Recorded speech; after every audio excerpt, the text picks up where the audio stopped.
هنعمل فيديو بيتكلم عن ال PII. طيب خلينا نتفق على حاجة، المطورين هم دايما خط الدفاع الأول لما نيجي نتكلم عن حماية البيانات الشخصية، ولكن في دايما سؤال: إيه هي البيانات الشخصية ال PII وإزاي نتعامل مع البيانات دي بشكل آمن؟ في الفيديو ده هنتكلم عن ال PII وعن جمعها وتخزينها ومعالجتها ونصايح عشان تضمن إنك بتعمل شغلك بشكل صحيح.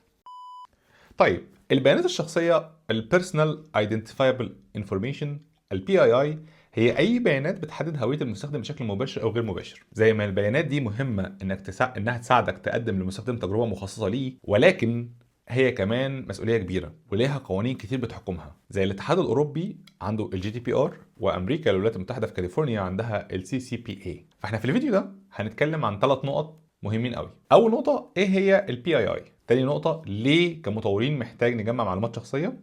3 ازاي نتعامل مع البيانات دي. يلا بينا نبدأ. انا اسمي احمد الطويل والفيديو ده عن ال PII. طيب ايه هي المعلومات الشخصية ال PII؟ المعلومات الشخصية ال Personal Identifiable Information هي اي بيانات بتحدد هوية المستخدم بشكل مباشر او غير مباشر، وهي بتتقسم نوعين. النوع الاولاني المعلومات الشخصية الحساسة Sensitive PII، ودي معلومات قانونية بتعتبر الأعلى من حيث الخطر لو اتسربت. تشمل حاجات زي الاسم، أرقام الضمان الاجتماعي أو أرقام البطاقات، العناوين البريدية، السجلات الطبية وغيرها.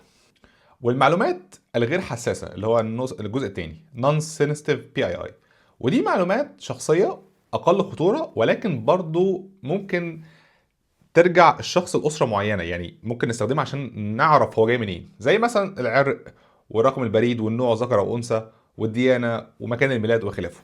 ونظرا لده فلازم أي شركة تعرف 3 حاجات. أولهم إيه نوع المعلومات الشخصية سواء حساسة أو غير حساسة عندها. 2 القوانين اللي بتطبق عليها في موضوع حماية البيانات. 3 تعريف كل قانون للمعلومات الشخصية ال PII عشان تقدر تتوافق معاها.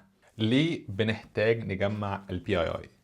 في أوقات كتير التطبيقات بتحتاج إنها تجمع بيانات شخصية لأسباب مختلفة، منها مثلا إنها تقدر تقدم خدمتها للمستخدم، وكمان إنها تقدم له تجربة مخصصة أو personalized experience. فأنت كمطور أو مبرمج عليك مسؤولية ومحتاج تعمل الآتي. أول حاجة أنت محتاج تفهم ليه بنجمع البيانات دي. مثال على كده انك محتاج تجمع البيانات اللي انت محتاجها فعلا، وقلل الاعتماد على البيانات الشخصية على قد ما تقدر. 2 اطلب موافقة واضحة وتأكد ان المستخدم موافق وعارف هو بيشارك بياناته وبيشارك انهي نوع من البيانات، زي انك تقدم سياسة خصوصية واضحة ومفهومة. 3 ابعد عن الافراط في التجميع. مثال على ده حلو قوي، لو تطبيق يقدر يشتغل بالاسم بس مش محتاج تطلب معاه تاريخ ميلاد. في مثل بيقول ان احسن طريقة انك تهندل بيها او تتعامل فيها مع البيانات الشخصية انك ما تجمعهاش اصلا. طيب بس احنا بنحتاج نجمعها، يعني في ابلكيشنز كتير بنحتاج نستعمل فيها بيانات شخصيه. طب هنتعامل ازاي مع البيانات دي؟ في 13 نقطه يعتبروا من الممارسات الجيده او الممارسات المطلوبه للتعامل مع البيانات الشخصيه ال PII. يلا ناخدهم نقطه نقطه كده ونتناقش فيهم واحده واحده. طيب ال 13 نقطه دولت بيبداوا، وهم من وجهه نظر المطور طبعا، بيبداوا باول نقطه واللي هي اوعى تحتفظ بالبيانات الغير ضروريه.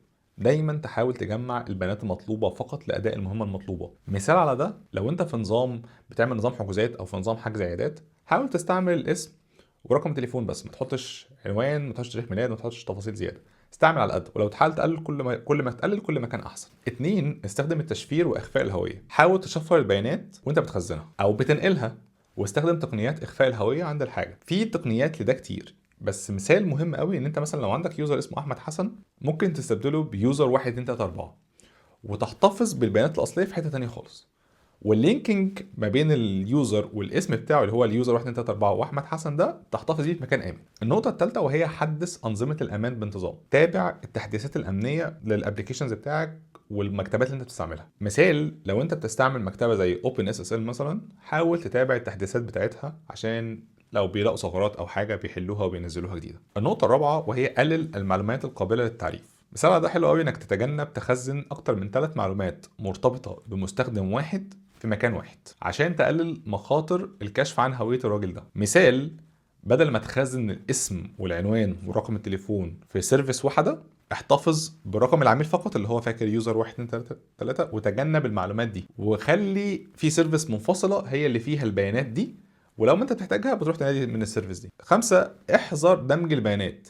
تأكد ان البيانات متخزنة بشكل منفصل، ما تعرفش تربطها بسهولة ببعض. مثال على ده حلو قوي، تخزين الاي بي ادرس منفصل عن الاسم عشان نضمن صعوبة الربط ما بينهم لو حصل اي داتا ليك. 6، درب الفريق على قوانين الخصوصية.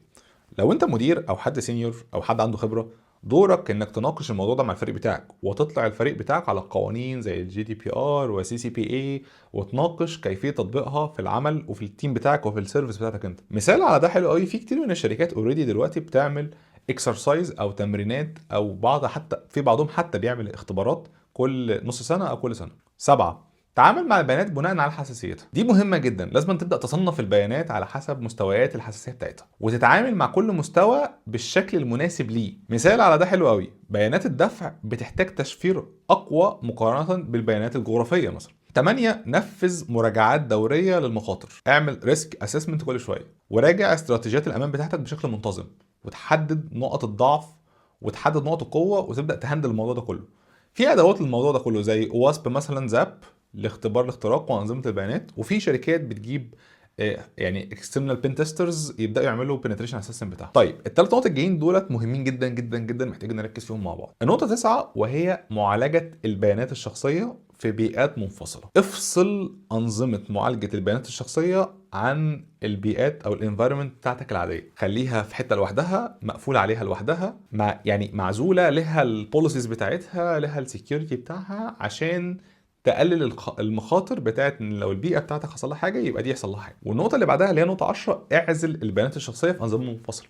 بعيدا عن انت فصلتها في بيئات مختلفه منفصله، استعمل انظمه منفصله، زي مثلا ان يبقى عندك سيرفيسز مخصصه انها تهندل البيانات الشخصيه ما بين تخزين وريتريفل واسترجاع وخلافه. النقطه 11، حذف البيانات عند الانتهاء منها وانتهاء الحاجه اليها. طبق السياسه دي عندك، الداتا اللي انت مش محتاجها بالذات الشخصيه احذفها.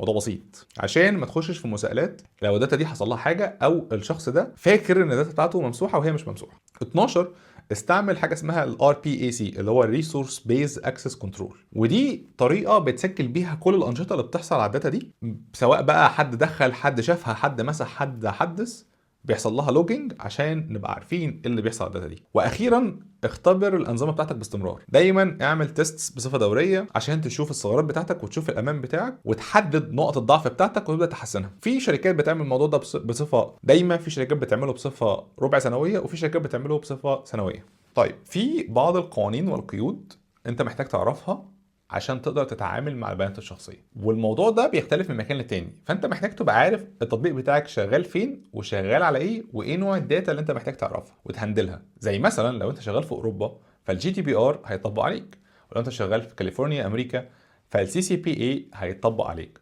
ولو عايزين حلقه مخصوص نتكلم فيها عن القوانين دي عرفوني في الكومنتات تحت. طيب حماية البيانات الشخصية مش مجرد اختيار، دي مسؤولية كبيرة على كل مطور. محتاج تطبق النصائح دي وتاخد بالك من الممارسات دي عشان تضمن أمان التطبيق بتاعك والمستخدمين بتوعك، ولو أهملت النتائج بتكون وخيمة. ولو عندك نصيحة أو أي تجربة اكتبها لي في الكومنتات وعرفها للناس، خلينا كلنا ننشر المعرفة دي. شكرا.